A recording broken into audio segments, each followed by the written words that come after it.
Welcome to the Psych Central Show, where each episode presents an in-depth look at issues from the field of psychology and mental health, with host Gabe Howard and co-host Vincent M. Wales. Hello, everyone, and welcome to this week's episode of the Psych Central Show podcast. My name is Gabe Howard, and with me, as always, is Vincent M. Wales. Today, Vince and I will be talking to Sharita Cole-Brown, author of Defying the Verdict, My Bipolar Life. And personally, I love it when another person with bipolar disorder comes and hangs out on the show. We outnumber Vince. Sharita, welcome to the show. Hi, how are you, Gabe and Vince? We're good. Oh, we are doing quite well. We are happy to have you. So the first question that we want to ask right out of the gate is, what made you want to write this book? I mean, of all the things that you can do with your time, why write a book? The reason I wanted to write the book, first off, there are a lot of people who live well with a mental illness, but people don't know that because what comes out in society is the people who live poorly. So in general, people expect you, if you have bipolar disorder, to be swinging from a chandelier. And it doesn't mean I've never swung from a chandelier, but you can live a good life with this illness. So the reason I decided to write the book was to stop being what Dr. K. Jameson calls the silently successful. Because there are a lot of people who are living well with bipolar disorder, but nobody knows it because of the expectation in the media, etc. That is very true, although I think that that's beginning to change, don't you think? I mean, we are seeing more and more people who are being open about their mental illnesses, and I guess more and more people being surprised by that. I mean, hey, we exist. The Psych Central show, that was kind of our thing when we started, so we couldn't agree with you more, Sharita. Thank you for being vocal. To Vin's question, do you think that it's changing? Are we getting braver? I think that it is changing, but I think because of the stigma, I've lived in bipolar recovery for more than 25 years. And for a long time, people that didn't know that I was bipolar, that I have bipolar, I'm not the illness, that I have bipolar, didn't know. And it's because I didn't share because of the stigma associated with the illness. So one of the things that I am attempting to do with my book as a vehicle is to help change stigma and diffuse stigma, and as I like to call it, as NAMI calls it, to cure stigma. Think of it like an illness. And, although we don't have a cure for bipolar disorder, stigma is 100% curable. Very good point. Very good point. Can't agree with you more. So tell us a bit about your personal experience with bipolar disorder. When were you diagnosed, and how did that come to pass, and all those fun things? Okay, I was diagnosed initially in 1980.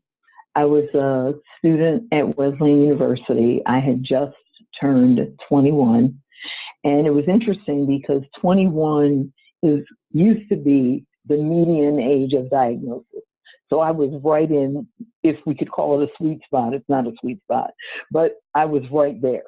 So I was 21 years old as a student at Wesleyan University when I was originally diagnosed. For me, I saw that as an anomaly, and I took a semester off from school to get myself together. I had a little bit of therapy.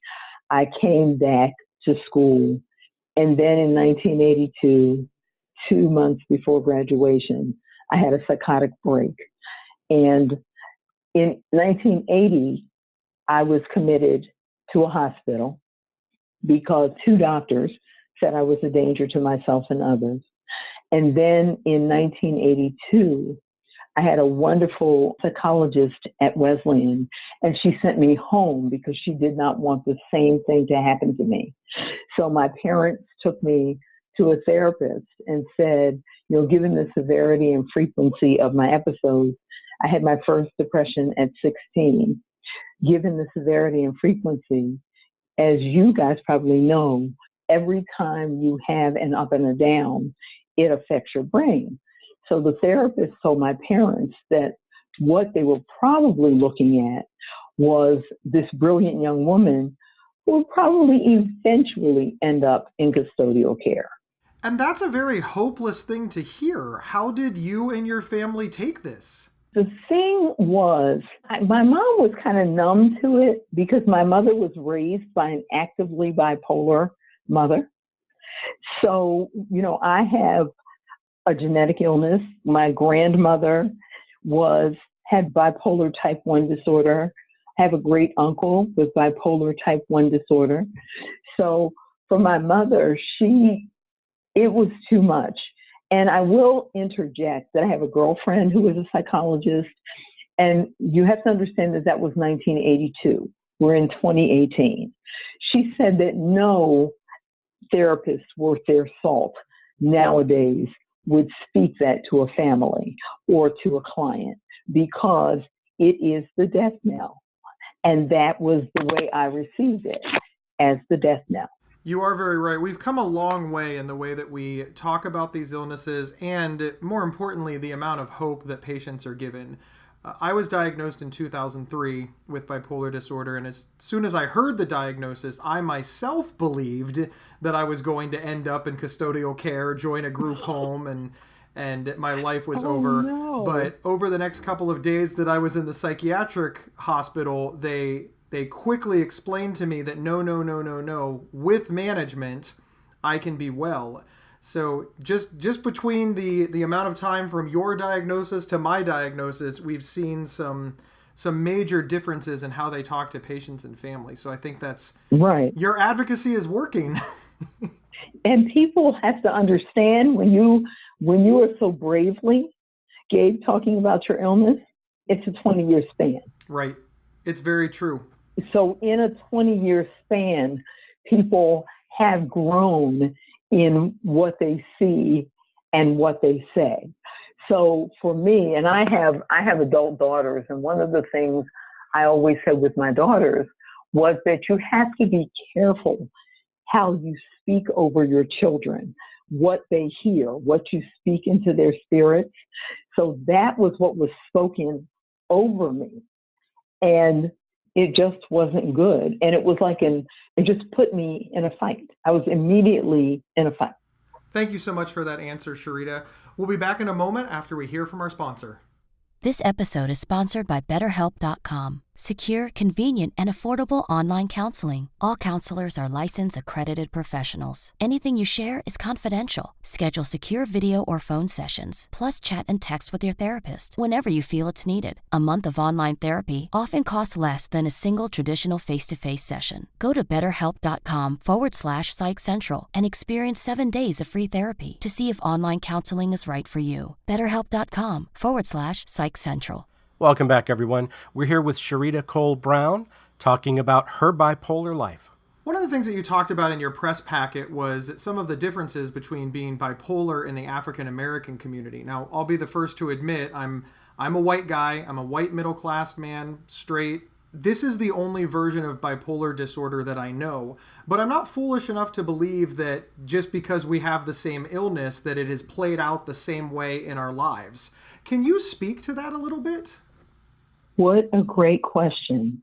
And what the question speaks to is culture. And culture is not just color. Culture is how we do things around here. So for me, being an African American woman, if you think back to many years ago, but not so many, to what Mammy was considered to be. Mammy could take care of your children, her children, all kinds of things, take care of the house, do everything with a smile. She was strong. She never got tired. And unfortunately, some of that has seeped into African American women and our expectation of ourselves. We oftentimes, unfortunately, expect ourselves to be all things to all people. That's not, I've learned, a good way for me to be. And also, since writing the book and while writing the book, I looked at other communities of color. In Farsi, which is Persian, there's no word for mental illness. Asian women, are not expected. They're expected to be like the tiger wife and super smart and never have mental illness. Hispanic women, no. It's not seen as something that would affect us. And one of the good things about writing Defying the Verdict, My Bipolar Life is that I am an African American woman and I have a generational illness. And I did the things that I needed to do so that I could get well. Now, fortunately for me, it's in the book I talk about my Aunt Nellie, who was my grandmother's sister, who had seen all of this in the family. And she was the person that helped me make it through and appreciate the fact that there was now a medication and that there were things that I could do to be well. And because she didn't attach guilt or shame to the illness, I still attach shame to it because she didn't, it helped me to make it through it. Thank you for bringing up the different cultural differences regarding how mental illness is viewed. It's been a concern of mine for quite some time. What do you think can be done, if anything, at this point to break down that wall and allow people of these cultures to more readily accept what mental illness really is? I believe one of the things that has to happen is that people have to see that there are people of color who do experience mental illness and go on to live successfully. There are books by people of color. There's a book by a woman, Nana Ama Dankwa, and her book is Willow Weep for Me. She's an African woman that grew up in the United States. She actually was one of the people who blurbed my book. And she was the first African American woman to write about depression. And there is Melanie Moetzi, who is a Persian woman. And when I read her book, that's how I found out that when she got sick, they didn't even have a word for it. So by people coming forth and sharing their story, sometimes it just takes one person to come forth and to empower other people to go, oh, okay, this seems similar to my story. If they can come forward, I can come forward too. And that is another reason why I thought that I needed to write a book. It was scary because a book is in print and people can read it. Because I had talked to people about my illness but never written it down. But the important thing is that somebody can read this and they can look and say, oh my goodness, this woman, I start my book with hospital records. This woman was completely out of control. And by the end, look at that. She's whatever quote normal is. She's doing okay. She's able to hold things together better than she was. And that's what people need to see. Sometimes people really need to see examples. And I don't know if you have seen the same thing in your life, that by people seeing you do well, it's encouraged other people to do well. It absolutely has. You are completely right about that. Many people in the years that I have been doing this have come up to me and said, I didn't believe that I could fill in the blank, from as simple as work part-time or go back to school all the way up to work full-time, start a company, buy a house, get married, be a parent. And then they said, I saw you do it. And one of the messages that I always say, and Vin laughs every time I say it, is I'm nobody special. I'm not extra smart. I'm not extra rich. I'm not extra famous. I'm just a regular guy that grew up in Ohio. And I was able to do this because I had the right help. So if I can do it, Anybody who can access treatment can do it. It's why I fight for treatment, and it's why I try to be so positive. The question that I want to pose for you now is, there's always this big conversation in America, which is how are the cultures different? How are the cultures different? And you've done a lot of research, but the question that I want to ask is, how are people with mental illness all the same? I mean, how are we the same as, male and female in different cultures? What do we have in common? And it sounds like you've done a lot of research on this and talked to a lot of people. The commonality, I think, for most of us that I've talked to is the feeling of shame. I can certainly understand that. Is there more? I mean, it's so sad. I know that this is not a positive thing to discuss, and you can kind of probably hear in my voice that I want to reach for there have to be some way that we're just all the same. And it is sad that we're all ashamed of our illness and we're all afraid of what people will think. But you're right, that is a binding agent. And in that way, we need each other. And when it comes to shame, I feel like when the shame and the fear is what we need, those of us who are doing better, is to help distill hope. And I think that's important. I think for all of us, what we have in common, no matter what, race, age, gender, whatever, and this might sound a little schmaltzy, but I believe it, all of us are part of humanity. And I think that is the least common denominator of everybody. We are all people. We are all humans on the planet.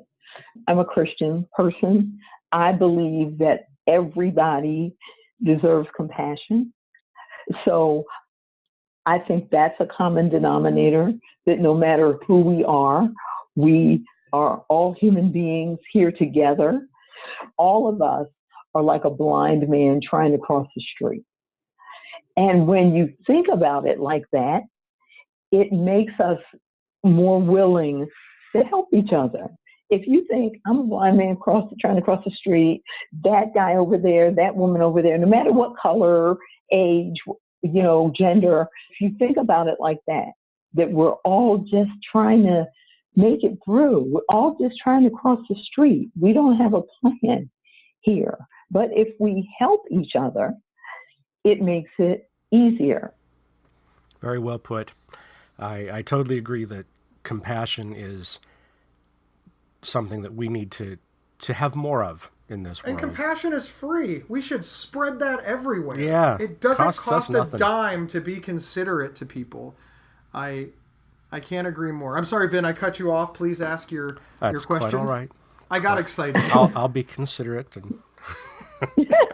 And so tell us more about how you are spreading hope for others out there. Before I wrote the book, I talked to people about my process. I'm also very active in the National Alliance on Mental Illness. My local NAMI is NAMI Maryland. I'm active in NAMI Baltimore City. Metropolitan Baltimore, which covers Baltimore City and Baltimore County. I am an In Our Own Voice presenter, which means that I go different places and talk to people about mental illness. I've taken a peer-to-peer course. I recently was trained to become a trainer for primary care physicians. We have a new program because a lot of times when people have mental health challenges, the first person they go to is their primary care physician. So I'm part of a pilot program teaching doctors affiliated with 2 hospitals here in Baltimore, St. Agnes and Harbor Hospital, what to look for and how to engage with people so they find it okay to reach out and get the help that they need. That is wonderful. I have been a long-term member and fan of the National Alliance on Mental Illness, NAMI, for a long time. I was a peer-to-peer teacher I was a connection facilitator. I ran 3 of their walks here in Columbus, Ohio as their walk manager. Great. And, I love speaking to NAMI chapters. I get to travel all over the country and do it. I love it when they call and hire me. I tell the story of my bipolar life. It's called This Bipolar Life. And you're right. You can reach a lot of people quickly when you're part of a bigger organization. And I really like your answer there, because we get a lot of email. How can we become advocates? How can we reach more people? And one of the things that we always recommend is that they join their local mental health agency. We don't give any particular one. It can be NAMI, of course. It can be Mental Health America. It can be Depression Bipolar Support Alliance, or there's all kinds of independents all over there. But so many people try to start their own agency and put it all on their back when they can join supported infrastructure and learn and reach many, many people. So I'm glad that you're so heavily involved. Those are good programs that you named. The other thing is, when you talked about DBSA, I have some connection to Johns Hopkins. When I did my book launch, one of the doctors at Johns Hopkins came and did a Q&A with me. Her name is Dr. Karen Swartz, and she created the Adolescent Depression Awareness Program through Johns Hopkins Mood Disorder Center. So one of the things that was very gratifying for me was that not only did they post pictures of my launch on the Ask Hopkins Psychiatry Facebook page and Instagram page, people can see those, but they also asked me, can we extract quotes and put them on? Of course you can. So they also extracted quotes from my launch about how I maintain my wellness and posted those at Ask Hopkins Psychiatry. And I was really honored to have that as a part of, what went on with me. That is wonderful. I love hearing that the patient voice is in front of the medical community, because it's so important for all of us to work together. And remember that the goal here is for people with mental illness to be well. It's what we all want. Definitely is. Yes. And the example that I often use, I'll say, well, okay, if I put on my helmet and get on my skateboard and become a skater girl, and they're like, ha ha, you, and let's say I fall off my skateboard and I break my arm in 3 places, my shoulder, my elbow, my wrist, is anybody gonna tell me, Sharita, just be tough. Sharita, just pray about it. Sharita, leave it alone. It'll be okay. We don't want to talk about that. No, somebody is going to get me to a hospital somewhere where somebody can deal with the broken bones. And they might say, it was very foolish of you at your age to be on a skateboard, but they're going to take care of the injury. And one of the things that I often say is that it is important for people to understand that mental illness is physical illness. My brain is part of my body.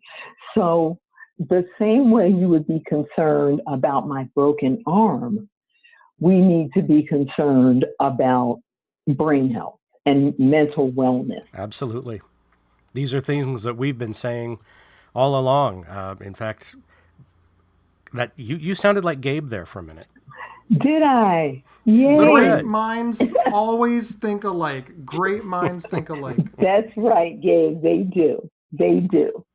Well, unfortunately, Sharita, we are approaching the end of our show. So let's take a minute here to talk a little bit more about your book, where people can find it, where they can find you online, and all of that fun stuff. My book is Defying the Verdict, My Bipolar Life. You can find it Amazon, Barnes & Noble. My website is www.sharitacolebrown.com, and you can see where I have spoken, podcasts that have covered me, different things that relate to the book and how things have gone for me. I would like to say that my book was blurbed by Dr. Kay Redfield Jameson, the author of An Unquiet Mind, and she said that she highly recommends this book. And she called my writing powerful and eloquent. So I would hope, I'm not tooting my own horn, I'm leaving. Oh, you brag away. You've done a great thing and you deserve it. And we know that you've been on great podcasts because you are on this one. Absolutely. And thank you so much for including me. Oh, you're very, very welcome. It's really wonderful to be a part of your community. Wonderful. Thank you so much for being here. And thank you everyone else for tuning in. Remember, you can get 1 week of free, convenient, affordable, private online counseling anytime, anywhere. All you have to do is go to betterhelp.com/psychcentral. Give it a try. Thank you so much, and we will see you next week. Thank you for listening to the Psych Central Show. Please rate, review, and subscribe on iTunes or wherever you found this podcast. We encourage you to share our show on social media and with friends and family. Previous episodes can be found at psychcentral.com/show. Psychcentral.com is the internet's oldest and largest independent mental health website. Psych Central is overseen by Dr. John Grohol, a mental health expert and one of the pioneering leaders in online mental health. Our host, Gabe Howard, is an award-winning writer and speaker who travels nationally. You can find more information on Gabe at gabehoward.com. Our co-host, Vincent M. Wales, is a trained suicide prevention crisis counselor and author of several award-winning speculative fiction novels. You can learn more about Vincent at vincentmwales.com. If you have feedback about the show, please email talkback@psychcentral.com.